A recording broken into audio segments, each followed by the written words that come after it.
Alrighty, everybody. Alrighty. Welcome to episode 12 of Outlaw Radio. What is happening out there in the world today? So many things. Well, I guess that was an abrupt shutting down of the music. Hi, everybody. Hi. Hi there. Welcome to the party, everybody. This is the Outlaw Night. Welcome to Outlaw Radio episode 12.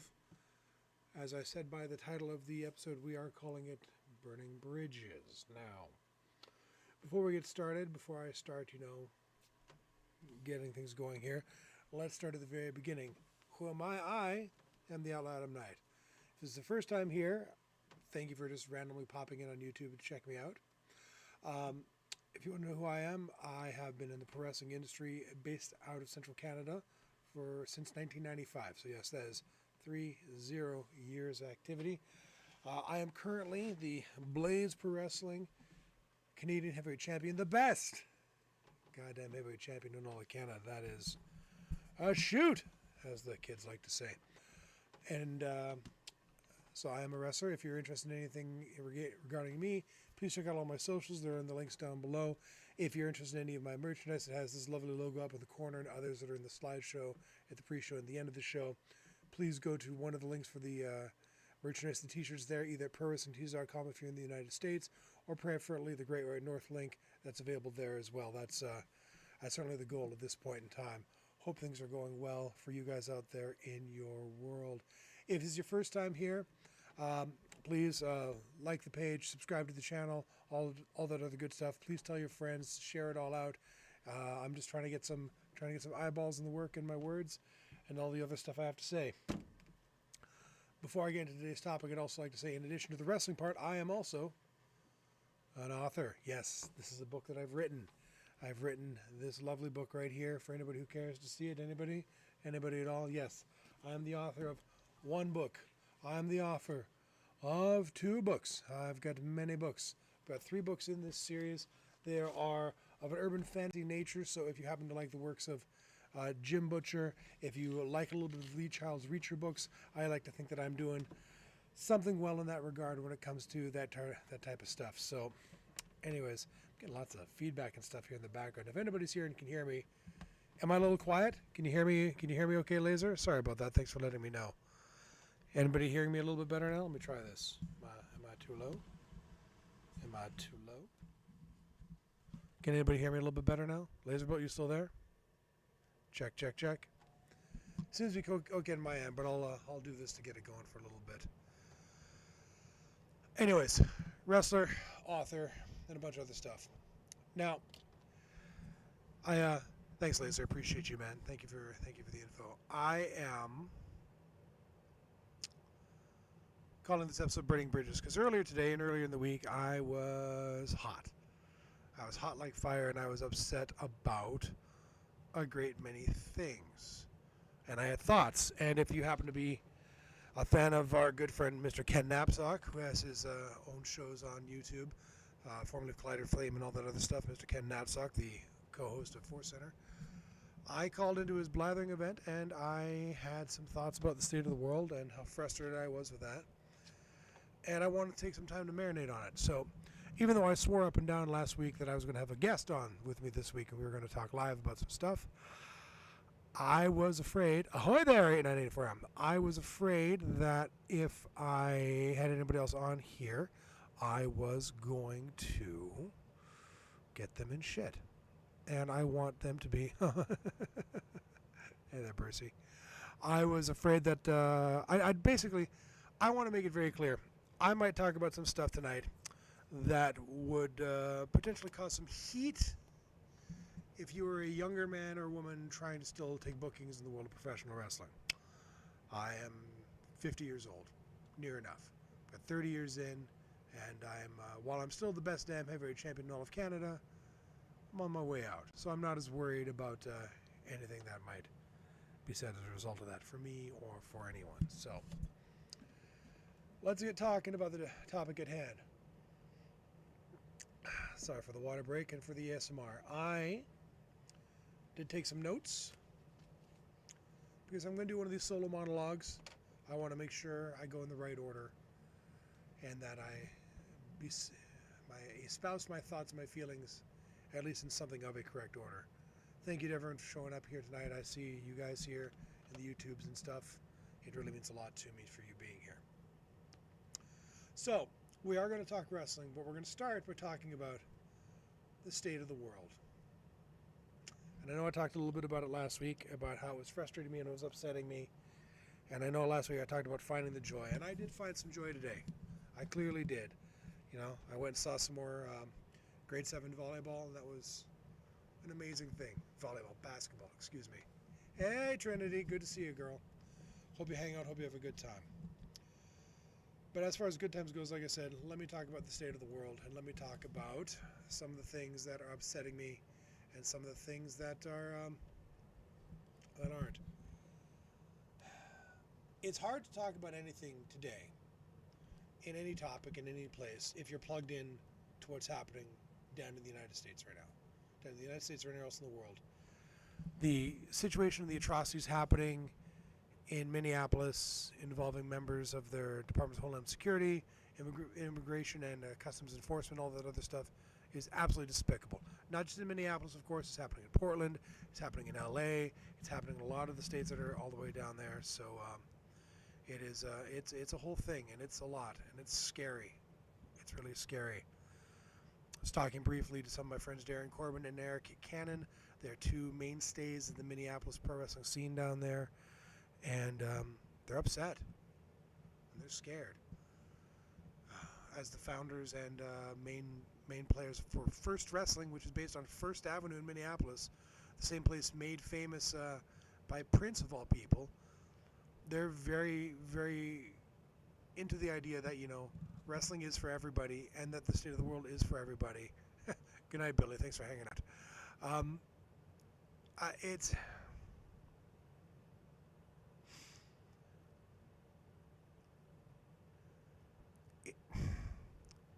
It has been so hard for the last 10 years to see what the United States has come to.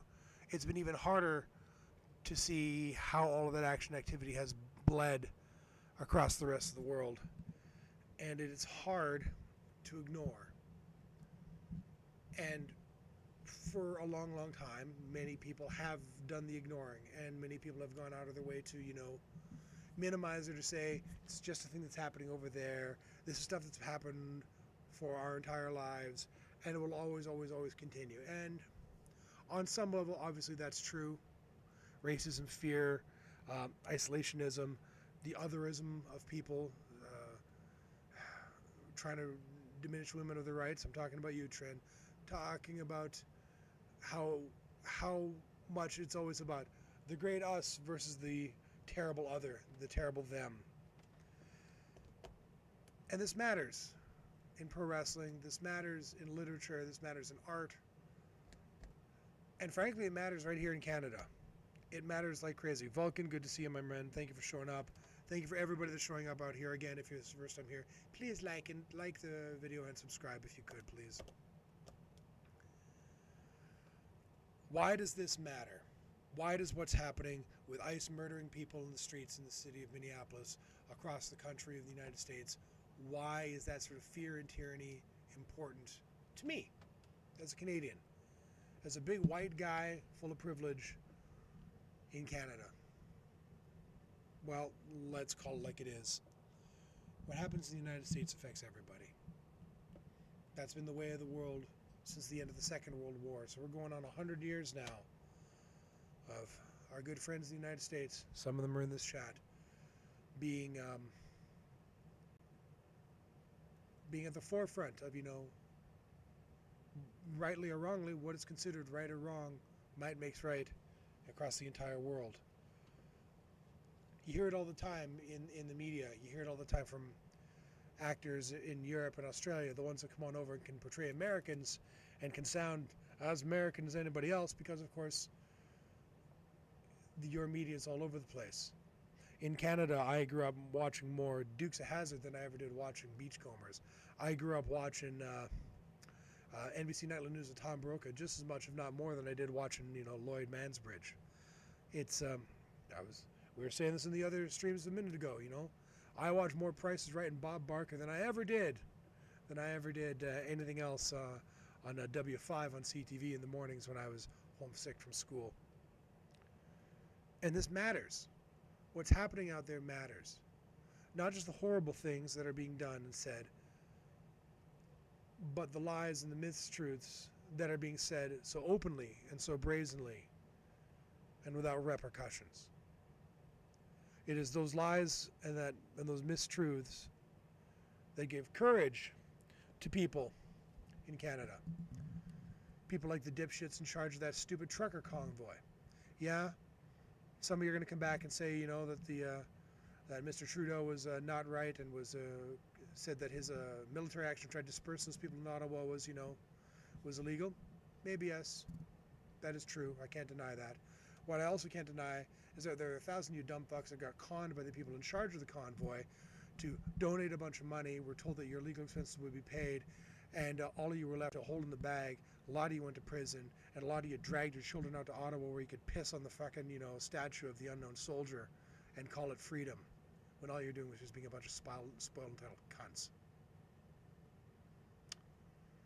What's happened in the United States, and that lack of repercussions affects the brazenness of the people that are trying to convince the people of Alberta that it's a good idea to separate from the rest of Canada.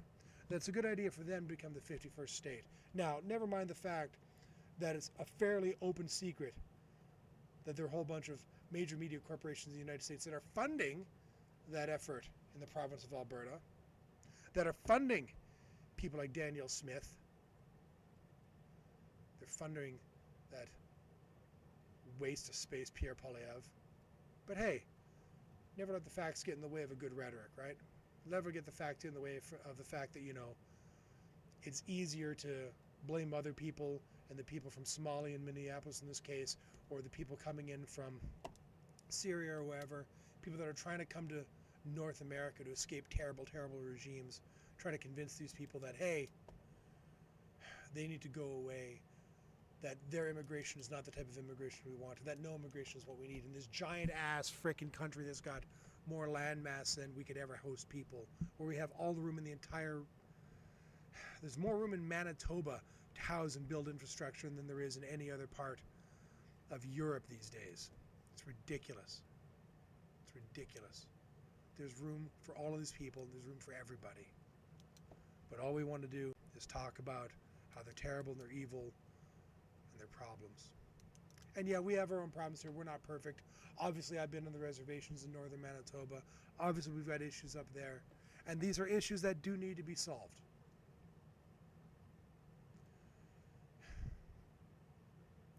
I'm not saying I have any answers, or I have any answers at all, or even a thought on what the first step is. But I do know that the first step isn't looking at what's happening down south of the 49th parallel and going, man, this is a great thing to emulate. Man, this is a great thing to welcome into my soul and make it part of my maple syrup igloo building culture. That shit is disgusting. It's deplorable.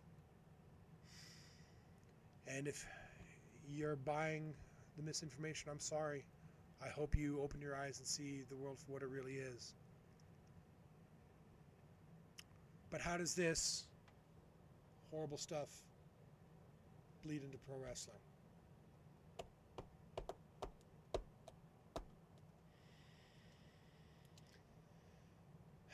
The fact is, in the history of professional wrestling, world events of any nature have always been used to sensationalize villains in our stories. At the height of the Gulf War, WWF at the time turned Sergeant Slaughter from the real American hero into a Saudi traitor. At any point in time, you can point to any point in time, but the fact that we've had Sheik characters, there were Iranian heels like the Iron Sheik, or the original Sheik himself, Sabu's uncle, made to be awful heels.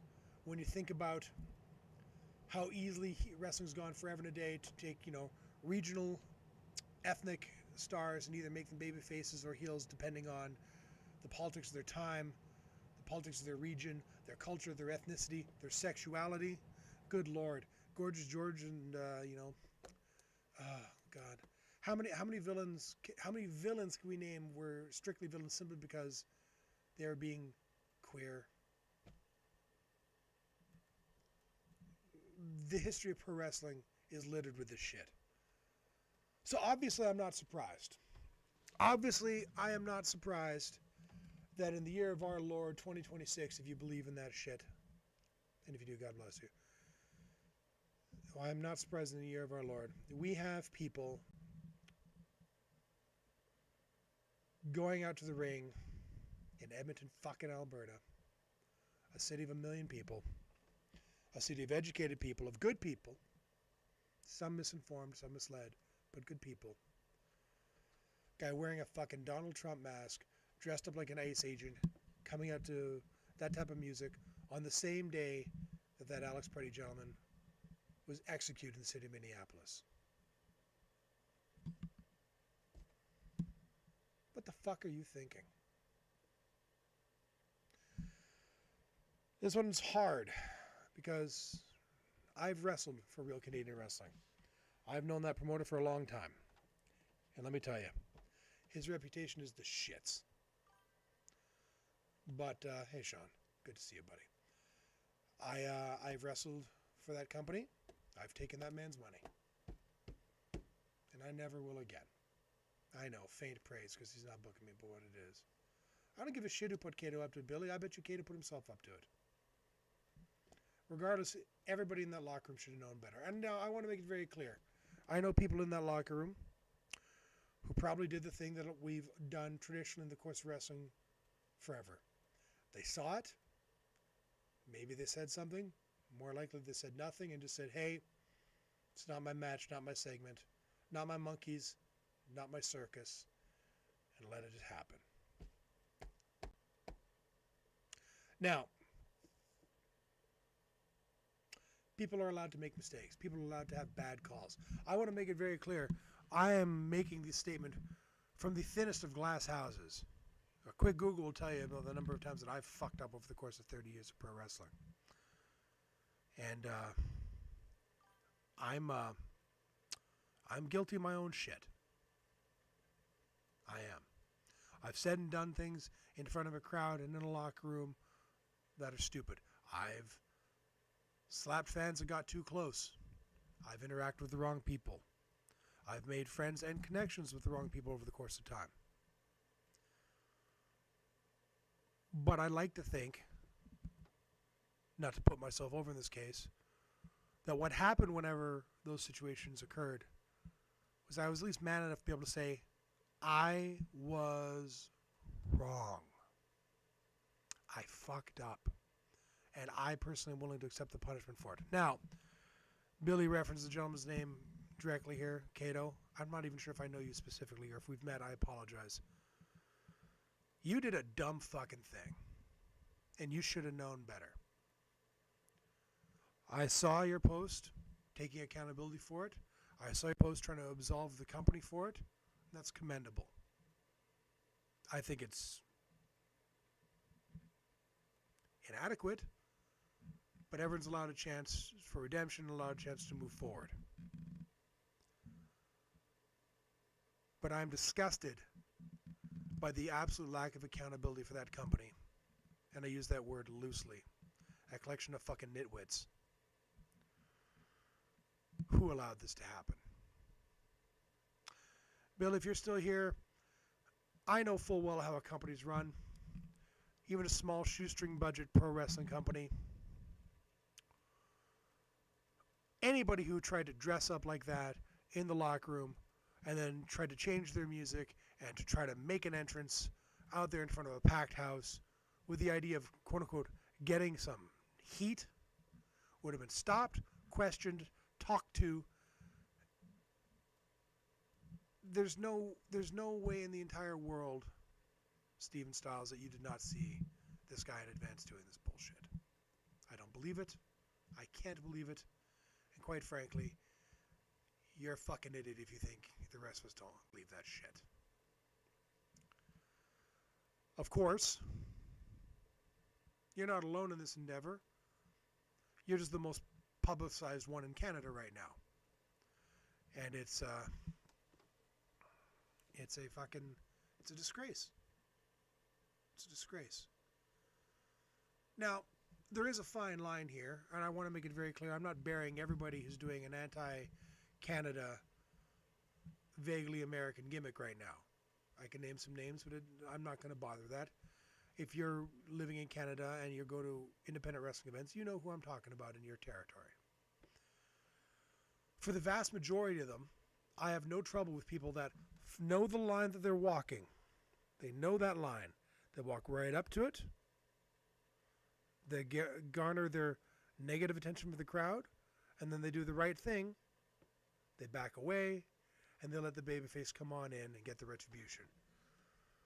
To me, that is the right way to manage the heat of a real-world situation. Sometimes you can go a little too far, sometimes you can pull back. But the fact remains that we can't continue on with that sort of stuff. We can't go out there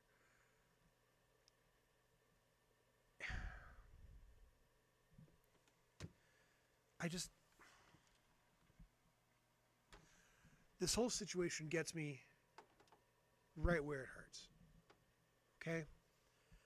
I work really, really hard when I have the time to go to the training centers to work with the new guys,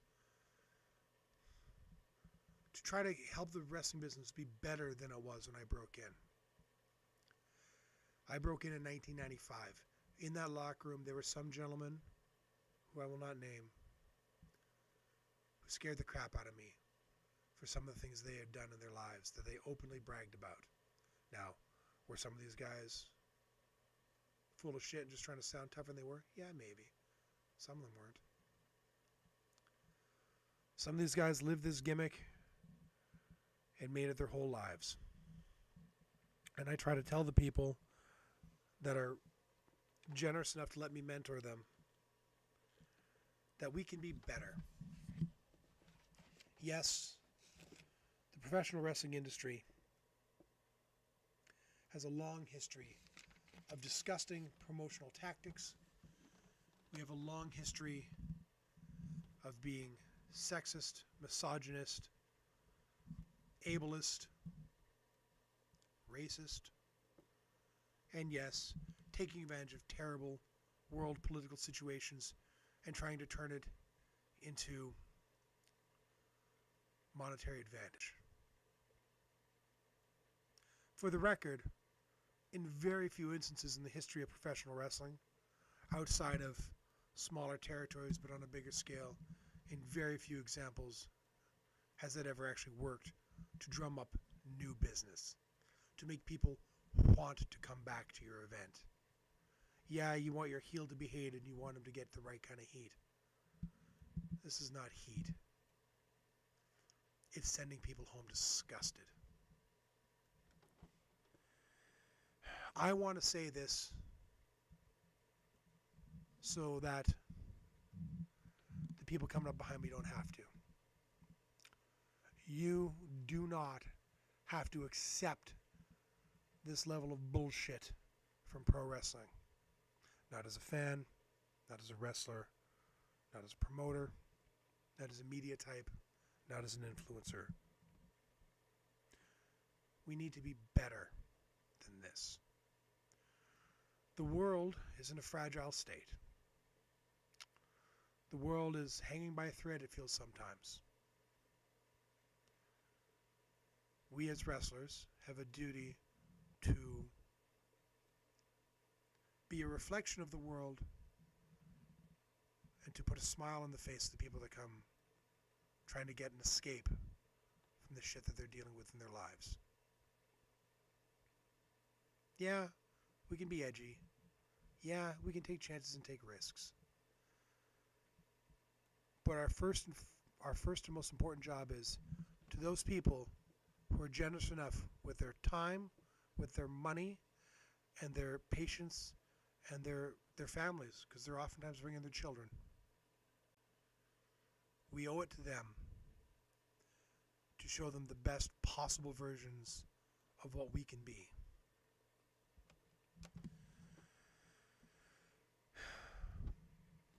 The worst parts about the pro wrestling industry are supposed to be a lesson of our past. We're supposed to move forward to the future being better.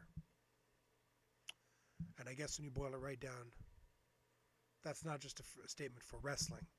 That's a statement for the world. Politics, people, you, me, your neighbors, your transgendered friends, your transgender people that, would like to be your friend but are afraid. Everybody. We all deserve a better life. We deserve to be treated better. Forwards, not backwards. It's really just that simple. No man, no woman left behind. Forwards, not back. And that's a bit of a grim thought. It's kind of what I have to say in the topic. Obviously, again, my heart and my concern is going to my friends in Minneapolis that are on the front lines of what's happening down there right now. And before anybody does any whataboutism and asks me about other parts of the world where other shit is happening, guess what? All that shit's awful too. This is just what's topical and what's on my mind right now, and what is being manipulated and taken advantage of in a way that I find absolutely deplorable. Which makes my transition to closing out for this week a little tough.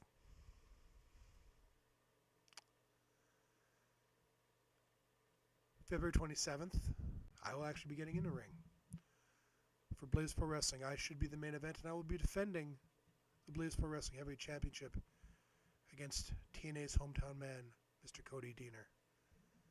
A Canadian, a 20-year vet, an excellent performer, and somebody that I'm very much looking forward to proving that I still am the best goddamn heavyweight in all of Canada. Please come on out. We've sold out every event for the last year. We're on pace to do so again February 27th in Winnipeg. Please go to blazeprowrestling.com to get your advance tickets. If anything I've said today offends you, good. I hope it gives you something to think about. If anything I've said today makes you think, thank you, Billy. I'm always the main event. Even when I'm opening the show, I'm the main event. If anything I've said today you agree with, thank you.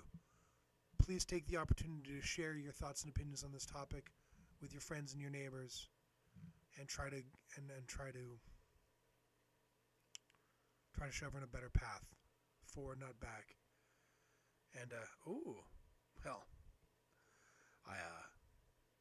you're in the chatter there, Billy Blaze, promoter of Blaze Pro Wrestling, is giving some nice tips there. And don't worry, Vulcan, the event will probably be on YouTube about a month afterwards anyway, so you'll get a chance to see it. Thank you all for being here today. Again, I am the Outlaw Adam Knight. I've probably pissed some people off. I don't really give a shit about those people anyway.